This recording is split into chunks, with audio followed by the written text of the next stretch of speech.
السلام علیکم پاکستان میں ملک اسلام نواز۔ معاملات ایسے ہیں کہ نواز شریف صاحب کی جو اپیلیں ہیں وہ بحال کر دی گئی ہیں اور عمران خان صاحب کی اپیلیں مسترد کر دی گئی ہیں۔ اسلام آباد ہائی کورٹ نے دو فیصلے کیے ہیں۔ ایک فیصلے میں تو عمران خان صاحب نے ایک اپیل کی تھی کہ وہ ان جیل ٹرائل نہیں چاہتے، وہ ان کورٹ ٹرائل چاہتے ہیں۔ دوسری جانب آپ جانتے ہیں کہ نواز شریف صاحب اس ملک پاکستان کو خیر آباد کر چکے تھے آج سے 4 سال پہلے، اور اب اس ملک پاکستان میں واپس ہیں سزا یافتہ کے طور پر، اور میریکلس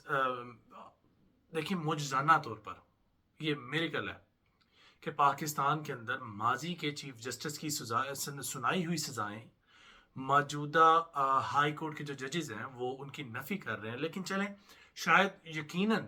نہیں یقیناً انصاف کے تقاضے پورے کیے جا چکے ہوں گے، اور یا تو ماضی کے اندر بنائے جانے والے فیصلے جھوٹے تھے، یا مستقبل جو ہمارا حال ہے اس وقت موجودہ حالات کے مطابق وہ تمام تر سرکمسٹانسز جو اس وقت ہائی کورٹ یا سپریم کورٹ کے اندر پیش کیے گئے تھے آج ان کی نفی کرتے ہیں۔ تو شاید اسی وجہ سے جو نواز شریف صاحب کے تمام تر اپیلیں ہیں جو بین ہو چکی تھیں یا جو نہیں ناقابل سماعت تھیں، ان تمام کو قابل سماعت قرار دیا گیا، اور بہت زیادہ کے اندر حکومت وقت کے جو فار ایگزامپل جو کیئر ٹیکر سیٹ اپ ہے انہوں نے ہی فیصلہ کر لیا ہے، اور نیب بھی اس کو پرسیو نہیں کرنا چاہ رہا، اس لیے وہ تمام تر سزائیں وہ سسپینڈ ہو رہی ہیں ون آفٹر ادر۔ اب سین اس طرح ہے کہ 9 مئی کے واقعات کی تو جتنی مذمت کی جائے اتنی کم ہے، اور ہر اس واقعے کی مذمت کی جانی چاہیے جس واقعے کے اندر کسی بھی عام شہری کی املاک کا نقصان ہوا۔ 9 مئی کا واقعہ اپنے آپ کے اندر ایک مثال ہے کہ جو واقعات ہوئے وہ ایسا نہیں ہونا چاہیے تھا۔ ماضی کے اندر، مستقبل کے اندر اور موجودہ دور کے اندر اس طرح کے تمام تر واقعات کی پرزور مذمت کرنی چاہیے، اور مستقبل کے اندر بھی ذرا بھی لیوریج نہیں دینی چاہیے، لیکن قانون سب کے لیے برابر ہونا چاہیے۔ From day first till today میرا ایک ہی ماننا ہے، میری ایک ہی بات ہے، میرا ایک ہی بیان ہے کہ قانون کا جو پہلو ہے، قانون کا جو ترازو ہے، اس کے اندر ایک ہی جرم کی دو طرح کی سزائیں نہیں ہونی چاہیے۔ ایک کے لیے سزا اور دوسرے کے لیے سزا، اور یہ دو قوانین اس ملک پاکستان کی تباہی کا سبب بنے۔ دیکھیں، عمر سرفراز چیمہ کی بات کیجیے، 9 مئی کی پھر بات بار بار آتی ہے۔ اب 9 مئی کے واقعات کے اندر شیخ رشید صاحب بھی کہہ چکے ہیں کہ 9 مئی والی جو چیز ہے نا، یہ پی ٹی آئی کو تباہ کر چکی ہے، یہ بالکل وہ اپنے ڈائریکشن میں ٹھیک جا رہے تھے، یہ اب ان کے خلاف پلانٹ کی گئی ہے کہ وہ اس کے اندر ملوث تھے، یہ آنے والے دن ڈیسائیڈ کریں گے۔ لیکن اس سے پہلے جو حالات و واقعات ہیں وہ یقیناً ہمارے نظام کو پوری طرح سے ننگا کر رہے ہیں۔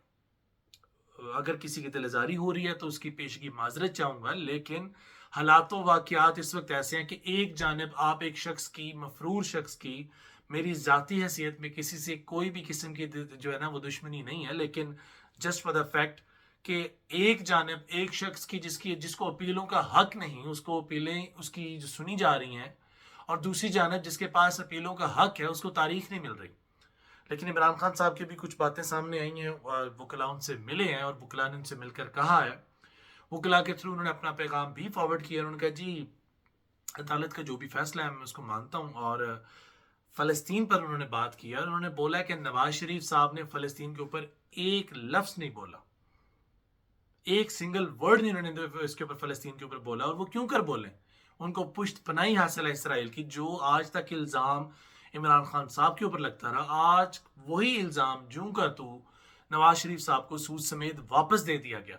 اب حضور والا سوال یہ ہے، کیا یہ اس ملک پاکستان کے اندر جو سیاست ہے وہ صرف تنقید برائے تنقید ہے یا تنقید برائے اصلاح ہے؟ باقی بہت زیادہ ڈیولپمنٹ سامنے آ رہی ہیں۔ ماضی کے اندر پاکستان تحریک انصاف جو ہے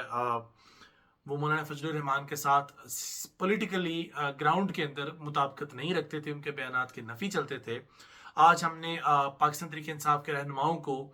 مولانا فضل الرحمان کے ساتھ بیٹھتے دیکھا ہے، خوشگوار ماحول میں دیکھا ہے، تو شاید آنے والے دن کس چیز کی طرف انڈیکیٹ کر رہے ہیں کہ شاید اپوزیشن جو پی ڈی ایم تھی، گورنمنٹ جو پی ڈی ایم تھی، کیا وہ چند لوگوں کے چند فیصلوں سے خوش ہیں، یا جو آنے والے دنوں کے اندر بظاہر جو لیول پلینگ فیلڈ کے نام پر نواز شریف صاحب کو گراؤنڈ میں اتارا گیا ہے، کس کی طرف سے اتارا گیا یہ سبھی جانتے ہیں کیا اس فیصلے کے باعث تمام تر پی ٹی آئی کے علاوہ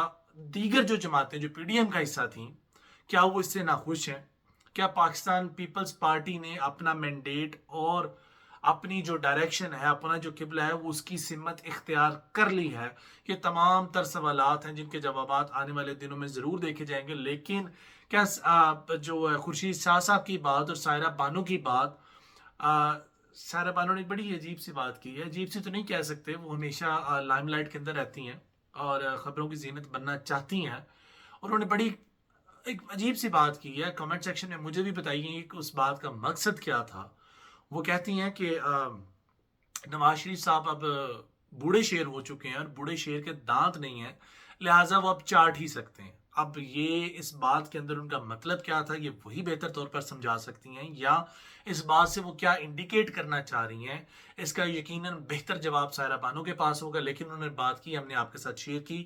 ابھی تک کے لیے آپ ہمیں اجازت دیجیے. معاملات اس وقت بہت ٹینس ہیں اور سیاست کا جو سیاسی اونٹ ہے اس کی ابھی تک کروٹ ڈیسائیڈ نہیں ہوئی، جس کی وجہ سے معاملات ابھی تک جو ہے نا کشیدگی کا شکار ہو رہے ہیں. آنے والے دن ہی ڈیسائیڈ کریں گے کہ سیاست کس رخ پر چلے گی، کس ڈگر پر چلے گی، اور آنے والے دن ہی ڈیسائیڈ کریں گے کہ پاکستان تحریک انصاف کے جو کینڈیڈیٹس ہیں وہ اپنی جو سیاست ہے وہ باقاعدہ کس پلیٹ فارم سے کریں گے، یا آنے والے دنوں میں وہ اس کو کس طرح سر لے کر چلیں گے. ابھی تک کے لیے اپنے اس کو اجازت دیجیے. فی امان اللہ. اللہ نگہبان. خوش رہیں، آباد رہیں، اور جس شخص نے اس ملک پاکستان کا برا چاہا اللہ اس کی نسلیں غارت کرے. اللہ حافظ.